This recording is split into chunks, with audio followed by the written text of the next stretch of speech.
Shalom, Kahala, Yahweh Bashim Yahushai, Bahashim Wadash. Double honors to the elder apostles and elder bishops of GMS, including the elders that came before them that taught us his truth. And Shalom, and salutations to all the brothers out preaching the word in truth and in sincerity, the hopeful elect tabernacle of David. To Akwat that are listening and learning, being a pillar of rest, the 144,000, third, the hopeful elect of Israel. I'm the brother Yahshua. I'm back with the WW3 Daily update. Shalom and salutations to you as well. We're going to start right here at Joel 3 and 10. We're going to read some of these different,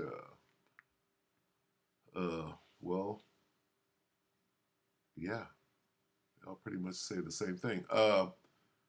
Joel 3 and 10, I want to focus on let the weak say I am strong. We'll read the whole thing.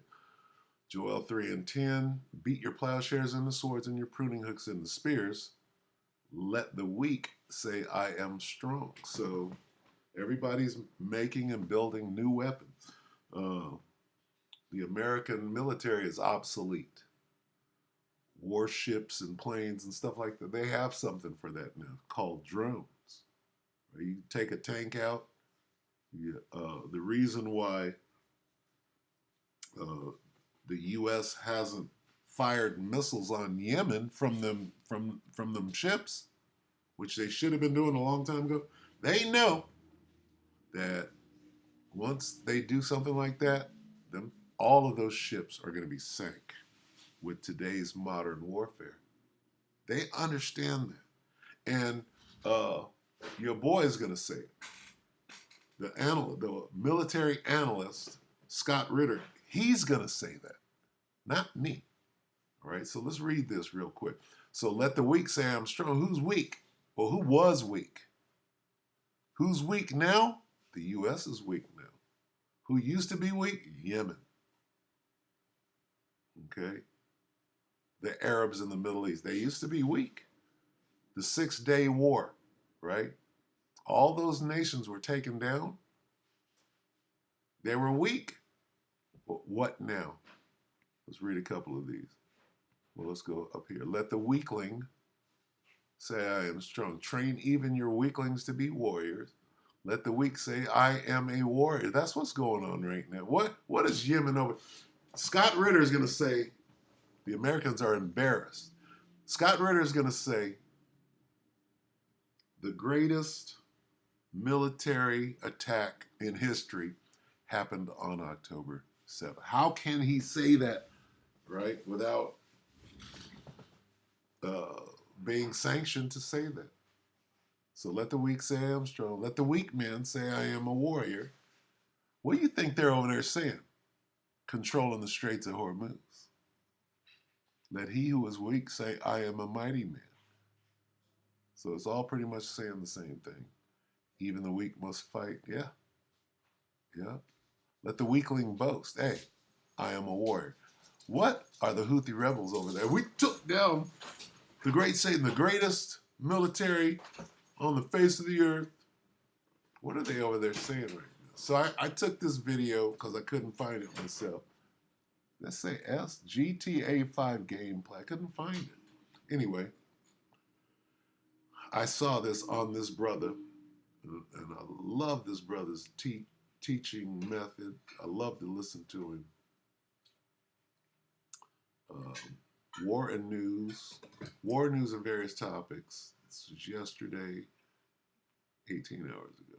GMS Living Waters BA. So let's listen to this segment. It's the Scott Ritter segment. Scott Ritter, Israel is failing on all fronts. See, here's the news that you're not going to hear. This is coming from Scott Ritter. This is huge, huge, huge truth news. Okay? You're not going to see this nowhere. Right? They probably pulled that down, right? Because this is crazy. For him to be able to say that and not get a strike or whatever, this brother caught it. Because I went to GTA 5 gameplay, nothing came up. Anyway, they might have took it down quick. All right, so let's let Scott say what he's going to say. Now listen closely to what he's saying, because you'll never hear nobody talk like this on the news about this war. Israel is failing on all fronts. How many fronts are they fighting? All right, they're fighting Hezbollah over here in Lebanon. They're fighting Yemen down here. The opening of the Red Sea. I forget what they call it. Ben al something. And they're fighting Iran. Apparently, they killed one of their top generals the other day, admiral, whatever. How many fronts are they fighting on? They're fighting right there in the Israel proper, Hamas, right? How many fronts? That's 4 right there. Yemen, Hamas, Hezbollah, and Iran. That's 4 right there. They got to fight everybody. It's not going to go well. Anyway, take it away, Scott. So he's a dictator right now. He's ruling as a dictator. Because when he tries to vote for expanded operations for this, the War Cabinet's like, no, not going to happen.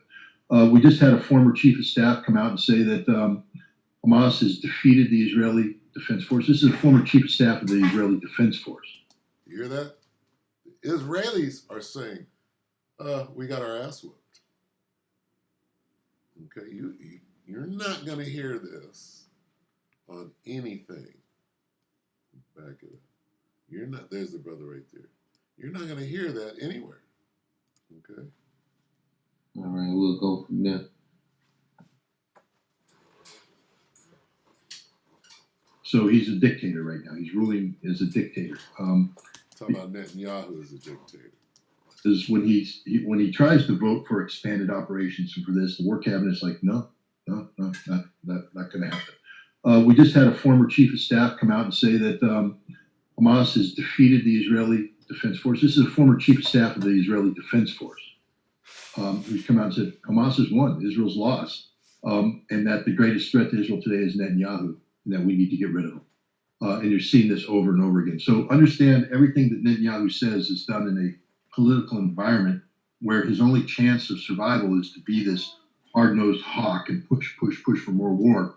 But Israel's not buying into it. His days are numbered. Look, I said from the very beginning that Hamas, they planned and executed the greatest military raid in modern history on a. Did you hear that? The greatest military raid in modern history. That Hamas, which is a militia, it's not even a military. It's not a it's not a military. It's a militia. Only chance of survival is to be this hard-nosed hawk and push for more war. But Israel's not buying into it. His days are numbered. Look, I said from the very beginning that Hamas, they planned and executed the greatest military raid in modern history on October 7th. Worked 500 kilometers. That it was built for one thing and one thing only: repelling Israeli attacks from the air and from the ground. So you got this anthill of tunnels going everywhere that have been designed not only to provide command and control, logistics, sustainability, but offensive capability. These tunnels go up to allow the attackers to go out and attack into Israel or elsewhere, and defensive capability to respond to any attack. They're like little cellular structures. If Israel breaks into one, Hamas can seal it off and protect the hive. That's why pumping water in is so stupid, because you pump it in, they go seal it off. That's it. You didn't get anywhere else with that water, did you? Israel doesn't have a solution. But then you complicate it by bombing the hell out of this urban environment, this densely packed urban environment above, bringing it collapsing down on the ground. In addition to the videos that you saw, that guy and I saw that too, and I'm just sitting there going, first thing I'm going is, he's going to die on the second step, because surely the armor in an exposed position has deployed infantry overwatch to prevent just that from happening. So surely there's a sniper team, there's a machine gun team, there's an infantry fire team out there scanning their respective zones, going, oh, there's an idiot, pow, pow, pow, dead. Okay, that has to happen, right? Now, what he's talking about warfare on the modern battlefield, which he's an expert in. Okay, he knows what he's saying at the top level of the American military. So when he says that Israel's losing, he knows what he's saying. When he says America doesn't have a chance, he knows what he's saying. When he says that the American Navy is obsolete and is going to get blown out of the water, he knows what he's saying. And my astonishment is the fact that they're letting him say it and he's not dead or hasn't jumped out of a window or whatever they do nowadays. Right? So take this in. No, it didn't happen because the Israelis are scared, poorly disciplined, poorly trained, and this is the reality. That Merkava tank may look good, but the guys inside are scared to death. And the reason why they don't have infantry cover is the infantry's scared to death. Why? Not just because some dude's going to come out of the satchel and throw it under a tank. It's that by dropping the structure. Look at, you saw the other videos. I mean, the Hamas guys are looking through a labyrinth of broken structures, getting this one hole, and then they sit there and they got one shot at the tank as it's right there as it comes through. Now, if you're in the tank and you're driving through, you can't see. Even if you got infantry overwatch, they're not. They're looking on the surface, but they're not peering right through that single gap to the Hamas guy inside who has a weapon designed for this, and who sits there and takes the shot, aims, pop, fires, bam, hits the tank over and over and over again. Hamas has studied the terrain, the new terrain, the collapsed terrain. They've picked a vantage point, and they just wait for the Israelis to come in and fill that hole, fire, kill, run, get out of the way, move. Normally, So what you have is things have changed. Let the weak say, what is he saying here? The great 6-day war champ is now getting his ass whooped, right? By, a militia. Let the weak say I'm strong. So that's enough. Let me see. Well, he goes on, huh? Let's see. Let's see if he says more.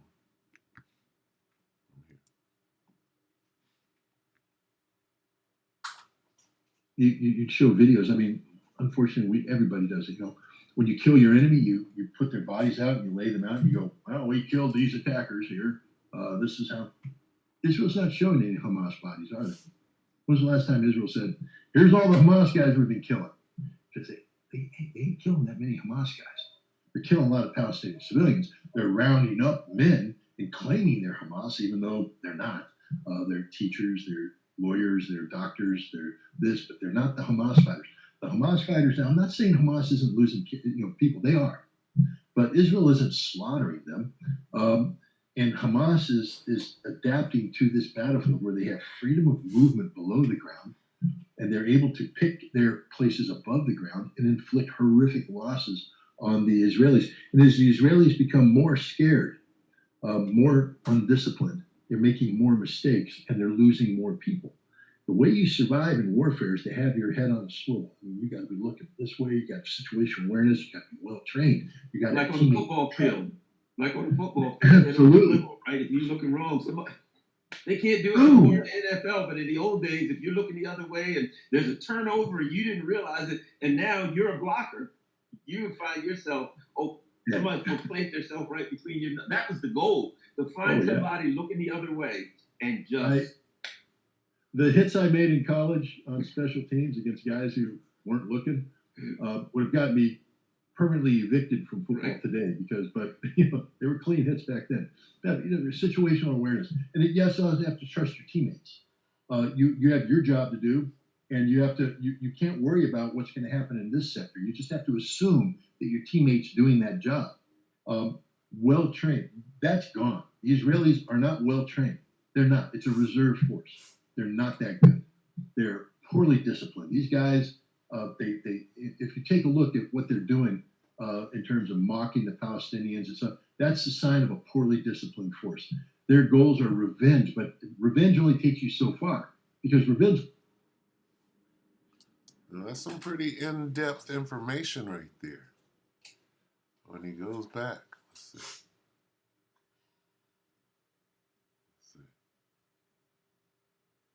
Let's get right here.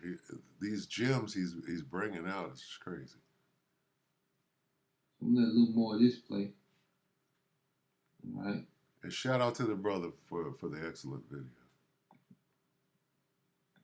Works, until you step in the ring with Mike Tyson, and then he hits you, and you realize that, oh God, this revenge thing ain't so good anymore because I'm getting the crap beat out of me. Hamas is just sitting there beating the living crap out of the Israeli Defense Force. But it's not just Hamas. Hezbollah. Again, Israeli defense personnel speaking to Haaretz, a Israeli newspaper, have said that Hezbollah, it's not just, because Israel likes to say we're going to, put the fight into southern Lebanon and make Hezbollah pay a price. What the Israelis have said is Hezbollah has taken over operational control of northern Israel. That Hezbollah is dictating the terms of engagement in northern Israel. Did you hear that? That is huge. What that is, we'll stop it right there. There's a little more in there. I'm going to end it right here. Let the weak say, I am strong. Okay? Joel 3 and 10, beat your plowshares into swords. Well, we got these drones with bombs. We got better munitions. We got better weapons than we've ever had. Keep bringing them in. Bring that drone. I can fly a drone. Play video games all day. And your pruning hooks into spears. Same thing. Let the weak say I am strong. Well, back in 67, right? The 6-Day War, when the Israelis defeated like 5 or 6 different countries at the same time, right? Guess what? They're getting their ass handed to them by what should be an inferior force, but what? Let the weak men say, they're over there right now. I am a war. We just ran these fools up out of here. Okay? Let's get this in 15 real quick. Okay? And we knew that this was going to happen because we read the scriptures. You want to know who's going to win? Here it is. 2nd Ezra 15 and 31. Then shall the dragons have the upper... What dragons? The dragons of Arabia. Then shall the dragons have the upper hand. That means they won. Remembering their nature, and if they shall turn themselves, conspiring together in great power to persecute them, then these shall be troubled, and keep silence through their power, and shall flee.